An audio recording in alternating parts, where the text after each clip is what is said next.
Cymru anwylydig na wadwch byth mo'ch iaith mynd i wlad y restron a chroesi'r mor oedd maith.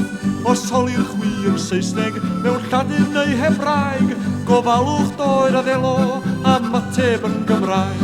Siaradwch yn Gymraeg a chanwch yn Gymraeg, beth bynnag o'ch i'w neithi'r gwnewch popeth yn Gymraeg.